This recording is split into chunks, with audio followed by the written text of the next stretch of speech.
约没？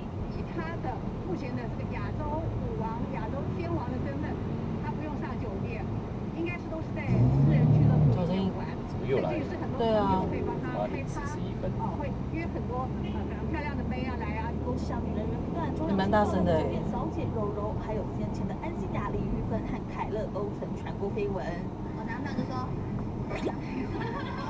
我的话一时太快。